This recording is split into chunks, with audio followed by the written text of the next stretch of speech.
سوال کا موقع دیا. ایک محترم نے وہ لکھ کے سوال بنا کے بھیجا، لیکن اس سوال سے زیادہ وضاحت تھی، اور وہ یہ تھی کہ انہوں نے مجھ سے یہ پوچھا تھا کہ یہ جو تبرک میں حلیم پکا کے ہم بیچتے ہیں، جو کراچی والے پابند ہیں، لاہور والے کوئی چیز بھی تبرک کے طور پر کھلا سکتے ہیں، پکا سکتے ہیں، شیخ ہوں تو ان کو ضرورت ہی نہیں ہوتی کوئی کھلانے کی، لیکن دوسرے مومنین کچھ نہ کچھ کھلا دیتے ہیں.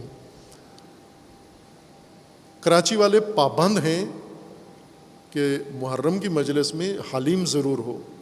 یعنی وہ خود ان کو تسلی نہیں ہوتی کہ اگر حلیم نہ کھلائیں تو اس کا مطلب ہے ہم نے نہ ثواب ملے گا، نہ اجر ملے گا، نہ قبول ہو گئی ہماری نظر نیاز. وہ حلیم پر بڑا اعتقاد ہے ان کا. تو انہوں نے مجھ سے پوچھا، بلکہ شاید میں نے یہ مجلس میں کہا کہ کسی اہل سنت نے مجھ سے پوچھا تھا کہ یہ آپ پابندی کے ساتھ حلیم کیوں پکاتے ہو تبرک کے طور پر. تو میں نے انہیں جواب دیا بھی یہ کھانا ہے پسندیدہ لوگوں کا، اچھا لگتا ہے ان کو، تو کراچی کا ماحول ہے، یہ کھاتے ہیں.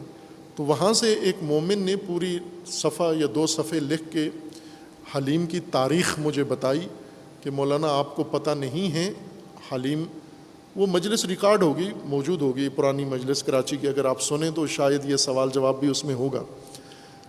تو انہوں نے کہا کہ میں نے وہ پڑھ کے سنایا. انہوں نے کہا کہ اصل حلیم کی تاریخ یہ ہے کہ حلیم کا کربلا سے ایک بڑا گہرا تعلق ہے، اور وہ یہاں سے پیدا ہوا کہ جب قافلہ اہل البیت بیویاں اسیر ہوئیں، بچے اسیر ہو کے کوفہ سے لے گئے شام تک، تو راستے میں کہیں بھی کھانا نہیں دیا گیا. بھوک تھی، پیاس تھی، اتنا لمبا سفر طولانی ہوا.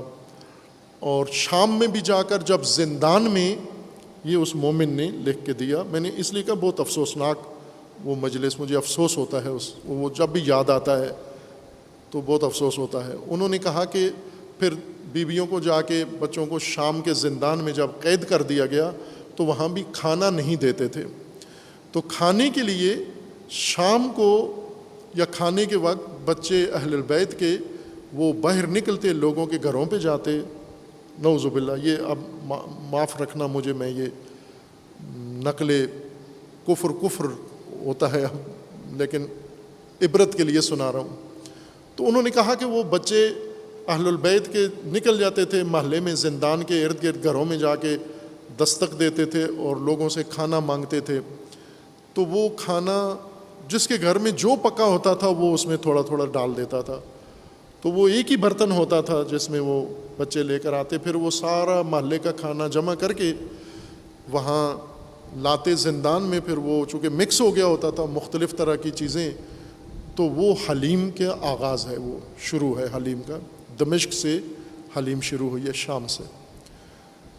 بہت افسوس ہوا مجھے واقعاً، آنکھ تو روئی روئی نے دل بھی رویا اس کے اوپر کہ آپ نے کربلا سے حلیم لی ہے، لنگر لیا ہے، باقاعدہ ہسٹری بنائی، کہانی بنائی، داستان بنائی، اور اس میں اہل بیت کی توہین بھی کی اور شرم بھی نہیں آئی توہین کرتے ہوئے. کیا آپ نے وہ روایت نہیں پڑھی کہ جب کوفہ کے بازار میں کسی نے صدقے کی کھجوریں دیں بچے کے ہاتھ میں، شہید کے بچے کے ہاتھ میں، اور جناب زینب ام کلثوم نے جب دیکھا کہ یہ صدقے کی کھجوریں دے رہا ہے، بچوں کو لے کر اس کے منہ پہ ماری اور کہا کہ تمہیں پتہ نہیں ہے ہم کون ہیں؟ یہ تو وہ خاندان ہے باعزت. اس کو آپ نے حلیم اگر پکانی تھی پکاؤ، کھاؤ، کوئی روکتا تو نہیں ہے.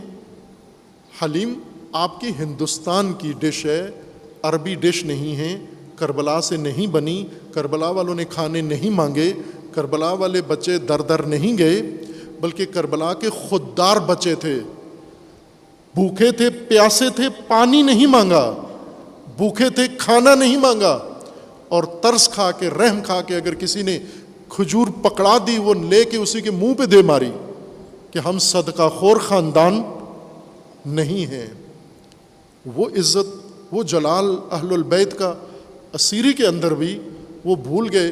حلیم کے اتنے دل دادا ہو، اتنی تمہیں پسند ہے کہ اس کو مقدس بنانے کے لیے تم نے توہین اہل بیت سے بھی گریز نہیں کیا. کربلا سے ہم نے یہ سبق لیا, حلیم لی, لنگر لیا, ہر ایک نے, ذاکروں نے فیسیں لیں, کسی نے شہرت لی, کسی نے سیاست لی, کسی نے ووٹیں مانگی. یہ تاریخ